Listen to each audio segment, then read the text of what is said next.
여러분, 개로는요, 울면서 공부합니다. 여러분, 여기 경제 경영학과는 쉬운데, 그거 아닌 거 하거든요. 울면서 공부합니다.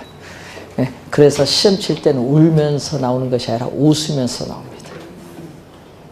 민법은 울면서 공부하는 게 아니죠. 웃으면서 공부해서 시험 칠 때는 울면서 나옵니다. 과목의 성격이 그래요. 그리고 이 개로는 점수들이요, 이제 한 6월까지 보면은 모의고사 우리 가끔 쳐보시면은 한 50점, 60점 사이가 제일 많아요.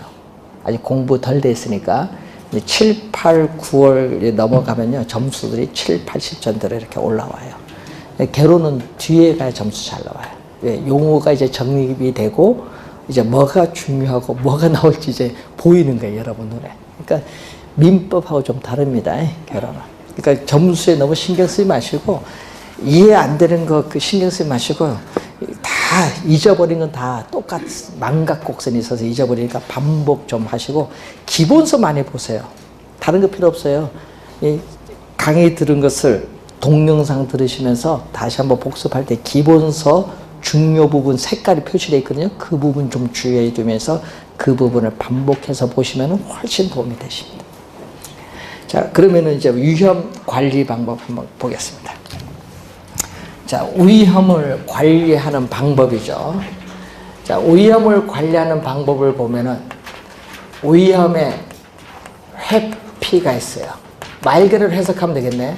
위험을 피한다. 예? 예? 손실을 볼 가능성을 피하는 방법이에요. 그러니까 투자에 따르는 미래에 손실을 볼 가능성을 피하는 방법이죠. 그래서 위험을 회피하는 방법이 있고, 또 위험을 뭐 하는 방법이 있죠? 정가가 있어요. 위험의 정가. 그럼 여러분 시험 지문에 보면은 위험의 정가가 또 우리가 자주 나오죠. 정가. 그러니까 본인이 부담을 해야 될 위험을 본인이 또 부담을 하지 않고 뭐 하죠? 또 떠넘기는 거잖아요. 정간, 떠넘기는 거. 그렇게 생각하면 쉬워요. 자, 여러분이 이 투자로 인해서 미래에 잠재적으로 손실을 볼 가능성을 어떻게 돼요? 여러분은 제3자에게 떠넘겨버려요. 그럼 예를 들어서 대표적인 게 뭐냐? 여러분, 보험에 가입을 하는 거. 자, 보험회사에 미래의 불확실성에 따른 위험을 여러분 보험에 가입을 함으로써 위험을 누구에게? 보험회사에 떠넘겨버려요. 보험에 가입하는 거 대표적이죠. 위험의 정가. 그리고 부동산에서는 뭐가 있겠어요, 여러분이?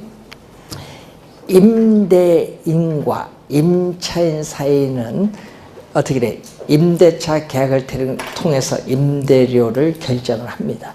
그런데 물가가 지속적으로 상승하는 인플레이션이 발생을 하면은 화폐 가치는 하락을 하니까 어떻게 돼요? 임대인이 손해를 봐요? 임차인이 손해를 봐요? 돈을 받는 임대인이 돈의 가치가 떨어짐으로써 손해를 봐요. 그래서 인플레이션에 따르는 위험이 발생하기 때문에 이 위험을 임대인은 임대를 뭐 한다? 인상함으로써 누구에게? 임차인에게 정가를 해요. 그것도 위험의 뭐다? 정가가 돼. 위험의 정가. 자, 위험을 또 뭐 할 수 있다? 보유할 수 있어요. 위험을 또 보유한다. 위험을 보유한다. 자, 여러분이 손실의 가능성을 스스로 뭐 하겠다? 부담하겠다. 위험에 손실을 볼 가능성. 예? 투자에 따른 미래의 손실을 볼 가능성 본인이 스스로 부담하겠다. 대표적으로 외부적 요인에 의해서 부동산 가치가 감소하죠. 감가상각 요인이 발생한 경우에는 뭐를 한다? 그 감가상각에 따르는 충당금을 설정해서 스스로 위험을 부담하겠다는 것을 우리는 위험을 뭐다? 보유한다. 그리고 위험을 통제하는 경우 있어요. 자, 위험을 통제하는 경우는요, 이 손실, 미래에 이 손실의 발생 횟수, 몇 번 발생하느냐, 또 규모, 어느 정도 규모냐, 이 규모를 줄이는 방법을 위험의 통제예요. 그래서 위험의 통제의 대표적인 것이 우리는 민감도 분석이에요. 자, 그래서 여러분 위험을 처리하는 방법에 보면은 우리가 4가지 중에 민감도 분석이 나오죠. 자, 민감도 분석은 개념이 또 출제를 제일 많이 하잖아요.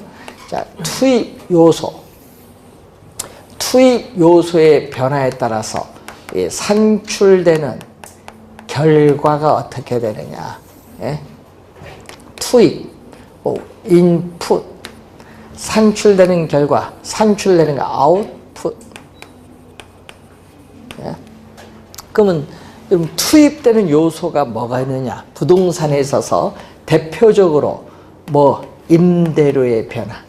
자, 여러분 임대료가 인상되든지 인하되든지 임대료의 변화가 수익률에 영향을 줘요.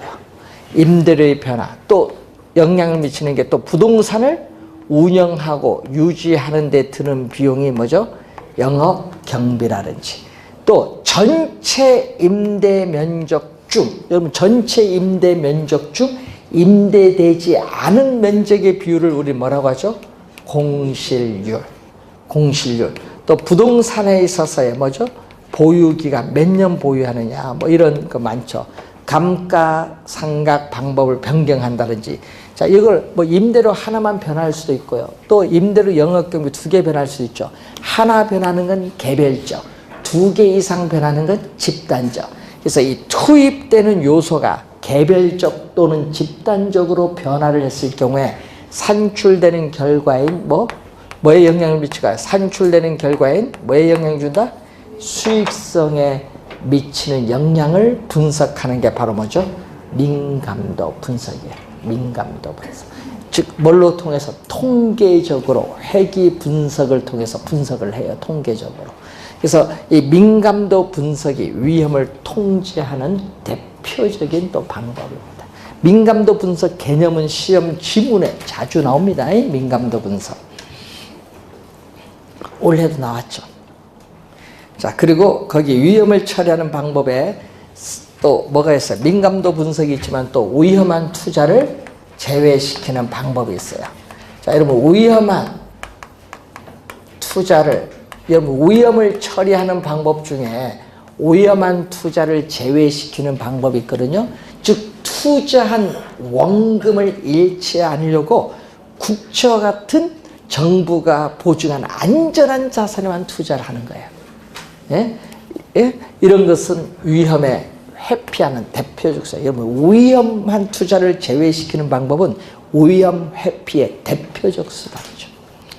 자, 그리고 또 뭐가 있죠? 보수적인 예측 방법이 있어요. 보수적. 자, 이 보수적인 예측 방법. 자, 여러분 부동산 투자안. 예. 자, 투자안으로부터 우리가 장래 기대되는 수익률. 자, 부동산 투자안으로부터 장래 기대되는 수익률을 우리는 최고의 기대 수익률, 또 중간의 기대 수익률, 또 최소의 기대 수익률이 있겠죠. 자, 이 투자안으로부터 장래 기대되는 수익을 최고, 중간, 최소를 구하는데 그 중에 가장 낮은 뭐를? 최소. 그러니까 투자안으로부터 장래 기대되는 수익을 가능한 한 가장 낮게, 가능한 한 가장 낮게 최소로 기준해요. 최소. 요걸 기준해서 뭐와 비교해야 돼? 예? 최소인 기대 수익률과 뭐를? 요구 수익률. 요 2개를 뭐죠? 비교해서 투자 결정을 하는 방법을 우리는 보수적 예측에 의한 투자 방법입니다. 그러니까 투자안으로부터 장래 기대되는 수익을 가능한 한 가장 낮게 최소로 예측을 해요. 최소로 예측을 해서 이걸 기준으로 요구 수익률과 비교해서 투자 결정을 하는 방법을 보수적 예측에 의한 투자 방법이다. 최소입니다. 요걸 비교하는 게 아니라 최소 갖고 비교하는 거고. 자, 그리고 위험, 조정, 할인율. 우리 아까 위험 조정률 배우셨는데 위험 조정 할인율을 우리는 사용하는 방법. 올해 시험에 여기서 정답을 또 물었어요. 정답 지문을 여기서 물었는데 위험 조정 할인율을 사용하는 방법인데, 자, 부동산 가치는, 자, 부동산에 있어서의 가치는 부동산 소유에서 비롯되는, 자, 여러분 부동산 가치는 부동산 소유에서 비롯되는 장래 기대되는 수익을 현재의 가치로 환원한 값인데, 여러분 현재의 가치로 환원할 때는 뭐예요? 여러분 장래 기대되는 수익은 미래 가치고, 현재의 부동산 가치로 고치려면 이자율을 적용해야 돼요? 할인율을 적용해야 돼요? 아까 앞 시간에 배웠잖아요. 뭐를 적용? 할인율. 틀려도 괜찮아요. 자신 있게 대답하세요. 그러면 다음에는 안 틀려요. 기억이 오래 남아요. 할인율을, 우리는 할인율이 뭐를? 할인율이 요구 수익률을 적용해요. 예? 자, 그러면 요걸 적용을 하는데, 그러면 여러분이 부동산 소유에서 비롯되는 장래에 기대되는 수익을 현재 부동산 가치로 환원할 때 할인율이 요구 수익률을 적용하는데, 위험한 투자일수록, 여러분 위험한 투자일수록 자, 여러분 아까 앞 시간에서 투자자가 부담하는 위험이 높으면 어떻게 돼요? 투자자가 부담하는 위험이 높을수록 투자자가 요구하는 수익률도 커지죠. 자, 그러면 위험이 높으면 분모인 뭐죠? 위험이 높으면 요구 수익률도 뭐다? 높아지면 전체값 부동산 가치는 뭐다? 낮아지죠. 그럼 부동산 가치는, 현재 가치인 부동산 가치는 뭐다? 하락을 하죠. 예? 그러면 시험 문제는 이렇게 내거든요. 위험한 투자일수록, 여러분 부동산 소유에서 비롯되는 장래 기대 수익을 현재 부동산 가치로 환원할 때 위험한 투자일수록 부동산 가치는 하락한다? 딱 되거든요. 그럼 OX를 맞아야 돼. 그럼 부동산 가치가 위험이 높을수록 부동산 가치는 하락한다? 하락하네. 반대로 가죠? 반대로 가잖아요. 위험과 부동산 가치는 반대로 변동하는 무슨 관계? 반대로 변동하면 마이너스 관계에 있다는 거예요. 이걸 출제를 또 단골로 하는 거예요. 근데 올해는 뭘 출제했어요? 네? 부동산 소유에서 비롯되는 장래에 기대되는 수익을 현재 부동산 가치로 환원할 때 위험한 투자일수록 여기 높네요. 높은 할인율을 적용했다. 높은을 시험에 낮은으로 출제했어. 올해 시험. 그게 정답. 낮은 할인율이 아니라 뭐를? 위험한 투자일수록 높은 할인율을 적용. 그래서 높은의 색깔이 딱 되는 거예요, 여러분이. 말을 바꾼다는 얘기예요. 시험에 그 말을 바꾸는 거예요. 본 시험에 가면. 그러니까 나중에 보면 어디 틀렸는지 몰라요, 여러분. 위험이 높으면 할인율이 뭐다? 높게 적용한다. 여기서 시험 지문 많이 뜹니다. 좀 잘 이해를, 나중에 몇 번 보면 이해가 돼요. 위험한 투자일수록 할인율은 뭐다? 할인율은 높게, 높은 할인율을 적용한다. 자, 위험을 처리하는 방법 배웠었습니다. 자, 여러분 204페이지에 자산 3분법.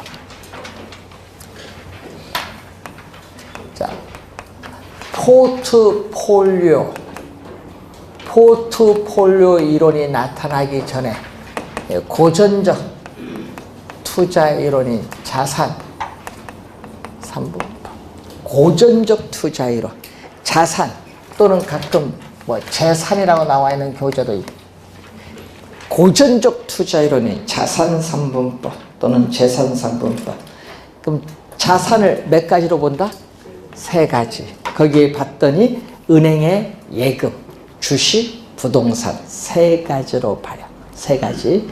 자산을 3가지로 나눠서 투자하는데, 자, 여러분이 투자한 원금,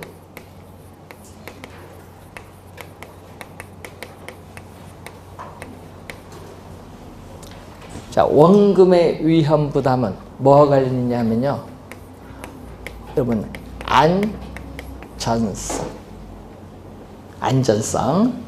그리고 황금. 부동산을, 예를 들어서 여러분이 자산을 처분하여 현금화하는 데 걸리는 시간을 우리는 황금의 위험 부담과 관련해서 황금성.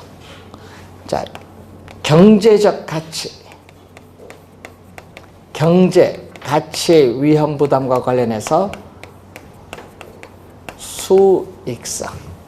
자, 여러분, 우리는 투자의 3대 위험 부담이 원금의 위험 부담, 황금의 위험 부담, 경제의 가치에 따른 위험 부담. 요게 3대 위험 부담이죠. 이 3대 위험 부담에서 안전성, 황금성, 수익성이 나타나요. 수익성.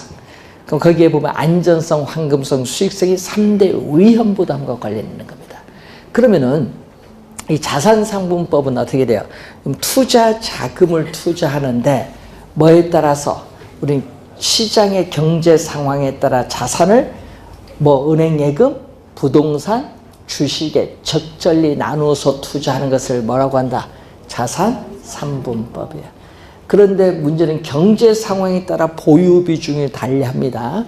그런데 문제는 원금의 위험 부담은 안전성은 뭐다? 안전성은 뭐가 높아? 은행 예금이 우선 국가가 보증하니까 안전성이 가장 높아요. 그렇죠? 안전성이 가장 높고, 주식 같은 경우에는 안전성 면에서 뭐다? 불리해. 또 은행 예금, 안전성 면에서 우리가 좋죠. 또 부동산도 뭐에서? 안전성 면에서 또 좋아요. 부동산도. 뭐만 안 좋아요? 주식이 안전성 면에서 가장 불리해요. 그런데 황금성은 뭐야? 우리 부동산 처음 배웠을 때, 투자론 배울 때 황금성, 부동산을 처분해서 현금화하는 데 걸리는 시간이 오래 걸리죠. 황금성 면에서 가장 불리한 게 뭐다? 부동산이에요. 주식은 처분해서 3일 만에 현금화가 돼요. 네? 그리고 여러분, 은행 예금은 바로 현금화, 통장 찾으면 되니까. 그러니까 부동산이 황금성 면에서 가장 불리해. 수익성은 또 뭐가? 여러분, 수익성은, 주식은 수익성이 높으니까 주식 투자를 많이 하겠죠. 주식, 부동산 이런 것은 수익성이 높은데, 우리 은행 예금은 안전성이 관련해서 우리가 좋다 보니까 국가가 보증하면 상당히 안전성이 좋죠. 그럴 경우는 수익률이 가장 또 낮아요. 네. 그래서 여러분, 수익성이 가장 낮은 것은 은행 예금이에요. 예금. 그러니까 예금 많이 합니까? 안 하죠. 네. 보통 예금은 안 하죠. 예금을 하지 않고 수익성이 가장 낮고, 여기 정기예금도 수익률이 보면 많이 낮잖아요. 요즘에 몇 프로, 한 2.78% 되는데 상당히 낮습니다. 그래서 이걸 고려한 것, 안정성, 경제 상황에 따라 안정성, 황금성, 수익성, 이 세 가지 측면을 고려해서 우리는 투자 자금을 은행 예금, 주식, 부동산에 적절히 나누어 투자하는 것을 자산상분법인데, 여러분 거기에 동그라미는 뭐죠? 동그라미는 유리한 거, X는 뭐다? 불리한 것을 나타내는 겁니다. 자, 평균 분산 결정법이 있는데, 자, 이 평균 분산 결정법은 여러분 뒤에 위험 수익 측정을 안 배웠어요. 그러니까 안 배웠기 때문에 평균 분산 결정법도 여러분 그걸 배워야 이해가 좀 쉬우니까 이거 넘어가고 포트폴리오 쪽으로 한번 옵니다. 206페이지로 옵니다. 자, 206페이지 오시면은 포트폴리오가 나옵니다. 자, 이 포트폴리오는요, 1952년, 지금 2017년입니다.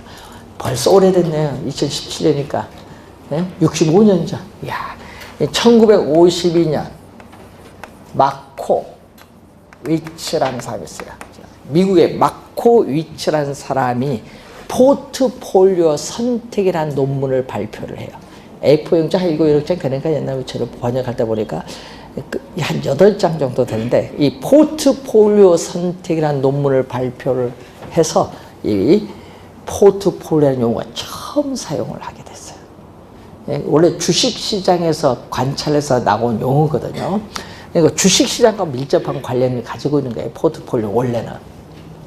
자, 그래서 이 마코 이치라는 학자가 이 포트폴리오라는 선택 논문을 통해서 노벨 경제학상을 이제 받게 되는데, 그만큼 투자 이론에 이 고전적 투자 이론의 혁신을 가져와서 현대적 투자 이론에 뭐를 제공했어요? 기초를 이제 제공을 한 겁니다. 그래서 포트폴리오는요, 항상 주의를 할 것은 투자 자금을 한 자산에 집중적으로 투자하면 위험이 너무 높아요. 예? 한 자산에 몰빵하면 위험이 높다. 그래서 투자 자금을 여러 자산에 나누어 뭐를 해야 된다? 분산 투자를 해야 돼. 그래서 투자 자금을 여러 자산에 나누어 분산 투자한다. 그럼 원래 주식시장에서 나타나니까 주식 투자할 때도 한 주식에 투자하지 말고 하나는 뭐다? 그래서 전자에 투자하면 하나는 어디에? 예? 제약에 투자하고 하나는 또 어디에? 식품, 이런 식으로 분산 투자를 해야 된다. 다른 산업 측면에서.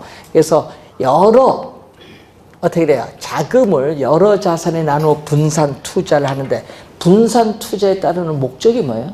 왜 분산 투자예요, 여러분? 예?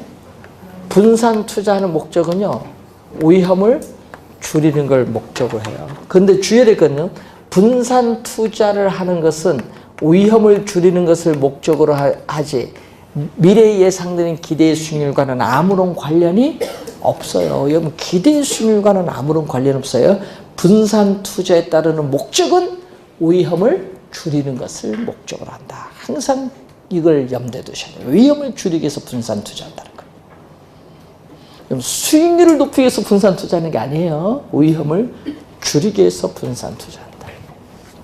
자, 그러면은 우리 포트폴리오 개념을 배웠으니까, 포트폴리오는 시험에 나오면요, 정답 지문으로 진짜 많이 나오는 게 있어요.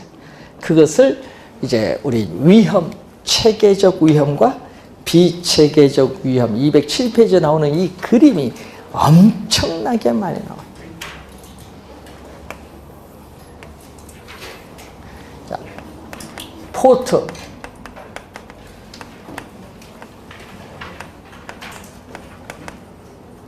자, 포트폴리오에 따르는 위험.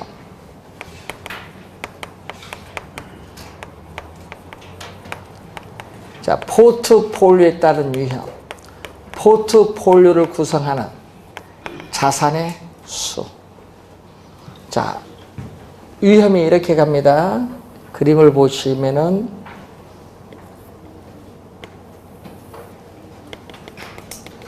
자, 이렇게 볼까요? 자, 포트폴리오를 구성하는 자산의 수가 적으면은 위험은 이만큼 높아요. 이 위험이 바로 총위험입니다. 총위험. 자, 총위험은 체계적 위험과 뭐의 합? 비체계적 위험의 합으로 구성되어 있다. 포트폴리오에 따르는 총위험은 체계적 위험과 비체계적 합으로 구성되어 있습니다.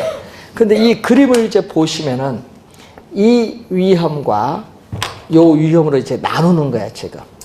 예? 그럼 이 빨간 부분이 있죠? 이 빨간 이 부분의 위험이 우리는 무슨 위험? 비체계적 위험. 이 빨간 부분이 비체계적 위험.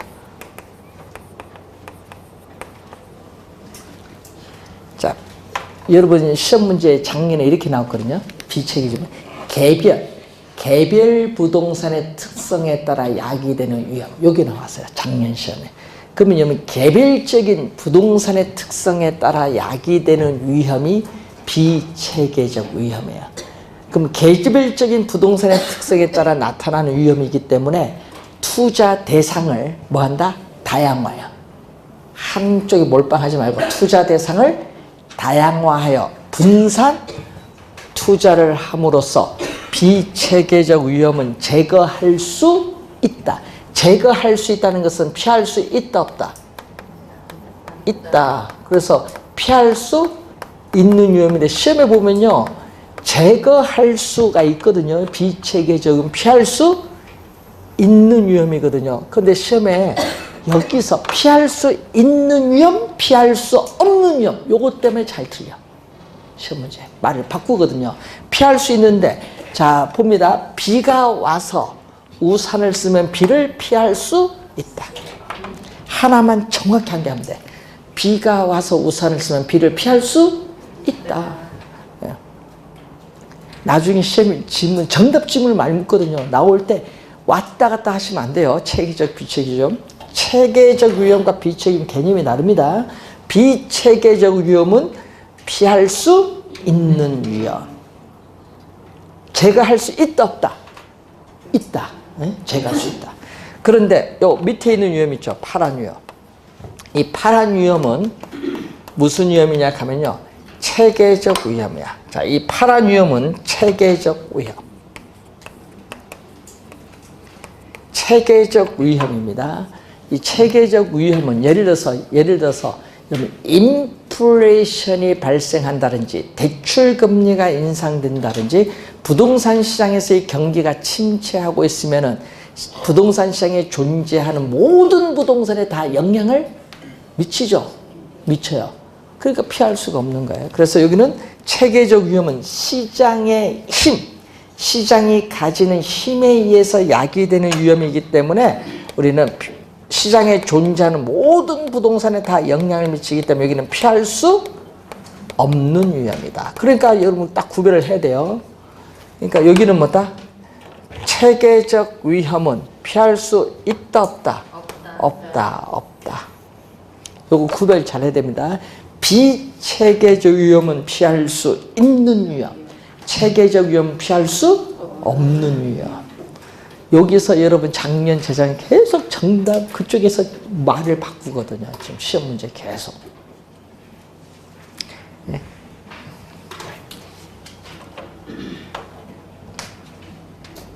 시험 문제는 이걸 잘 생각을 하면은 한 문제 맞출 수도 있어. 정답 질문으로 많이 묻기 때문에. 자, 그러면은 여러분 거기에 맨 밑에 보시면은 207페이지 밑에서 한 네 번째 보시면 이렇게 나오죠. 포트폴리오를 구성하는 자산의 수. 요거죠? 포트폴리오를 구성하는 자산 수가 이렇게 많아지면 어떻게 돼요? 많아지면은 비체계적 위험은 점점 뭐야? 줄어들면서 뭐가 줄어든다?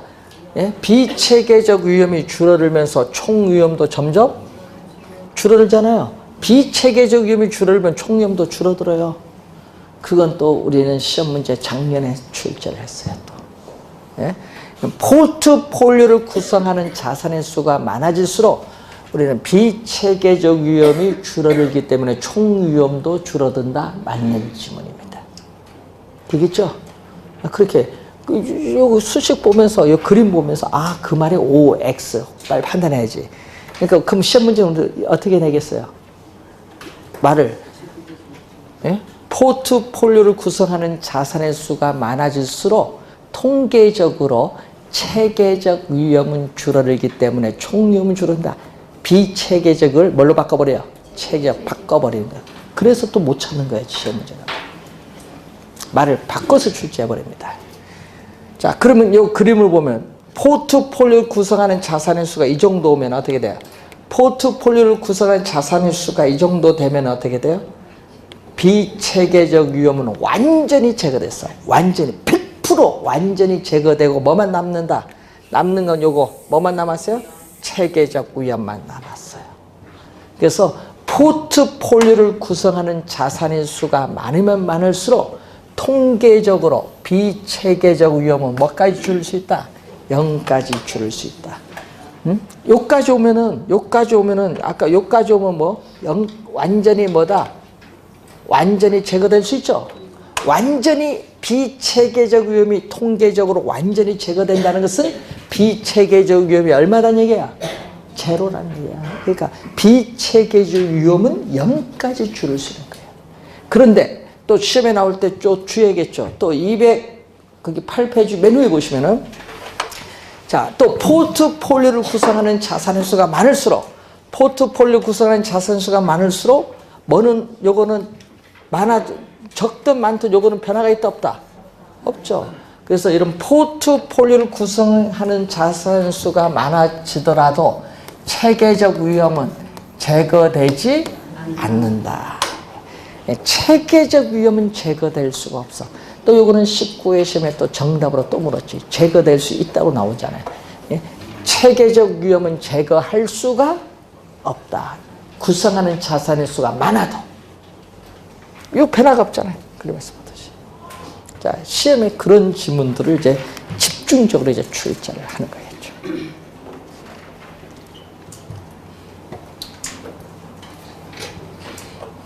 자, 체계적 위험, 비체계적 위험은 시험에 진짜 많이 출제되는 용어입니다. 자, 상관, 계수란 용어가 있어요. 자, 상관, 계수는 이런 포트폴리오를 구성하는 요건 두 자산. 그럼 여러분 두 자산이니까 예를 들어서 뭐 아파트, 상가 뭐 이런 식으로 포트폴리오를 구성하는 두 자산입니다. 두 자산 간의 수익률의 움직임, 여러분 수익률의 움직임 또는 수익률의 움직임, 변동. 그럼 시험 지문에 반드시 수익률의 움직임, 변동이란 이 말이 떴다. 수익률의 움직임, 변동이란 말이 뜨면은 여러분 빨리 머릿속에 뭐가 떠올라야 되냐면 상관계수가 떠올라야 돼. 수익률의 움직임을 우리가 측정하는 지표예요. 포트폴리오를 구성하는 두 자산 간의 수익률의 움직임을 측정하는 지표인데 이 상관계수는 마이너스 1. 여러분 계산은 못해도 돼. 왜? 통계적으로 공분사는 여러분 모르는 용어가 나와요. 그러니까 계산은 안 되거든요. 그러면 말이 출제할까요? 그 시험문제는 말로 출제하는데 상관계수의 값은 마이너스 1과 뭐 사이? 플러스 1 사이인데 마이너스 1과 플러스는 양극단적인 값이야. 일반적으로 요 사이에 있거든요. 마이너스 1 플러스 1 사이 있는데 마이너스 1과 플러스는 양극단적인 값. 앞에 마이너스 1이나 플러스 1이나 다 뭐를 붙이면 돼? 예? 앞에 다 뭐를 붙이면 돼? 완전자를 붙여. 완전. 그럼 마이너스일 때는 마이너스라니까 완전한 마이너스 완전한 음의 상관관계라고 하고 여기는 완전한 플러스니까 양의 상관관계다. 예? 마이너스는 완전한 음의 상관관계, 플러스는 완전한 양의 상관관계. 그러면 완전한 음의 상관관계일 때는 뭐냐? 여기는 포트폴리오를 구성하는 이런 포트폴리오를 구성하는 자산의 구성 비율 40%, 60%, 50% 구성 비율을 조정해 주면은 통계적으로 피할 수 있는 위험인 비체계적 위험을 우리는 0까지 줄일 수 있다. 자, 완전한 음의 상관관계일 때는 포트폴리오를 구성하는 자산의 구성 비율을 조정을 하면은 비체계적 위험인 피할 수 있는 위험은 0까지 줄일 수 있다는 거고. 그럼 여기서는 뭐냐? 자, 여기서는 완전한 양의 상관관계일 때는 포트폴리오를 구성하여도 피할 수 있는 위험인 비체계적 위험은 제거가 불가능하다.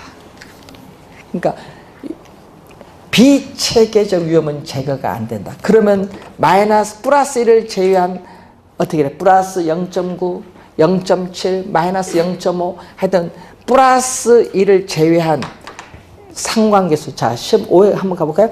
상관계수의 값이 플러스 1을 제외한 양의 값을 가지는 경우에는 비체계적 위험은 제거할 수 있다?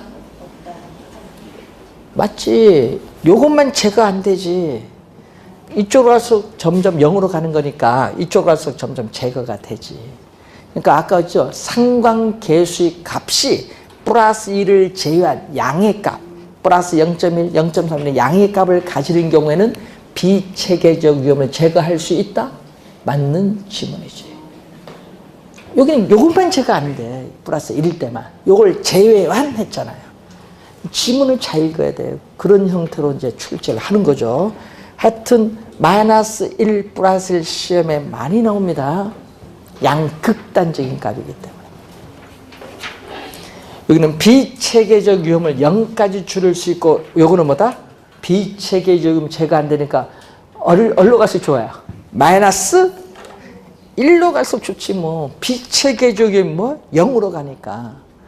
예? 그래서 상관계수의 값이 마이너스 1에 가까이 가면 갈수록 여러분 분산 투자에 따르는 포트폴리오 효과는 큰 거예요.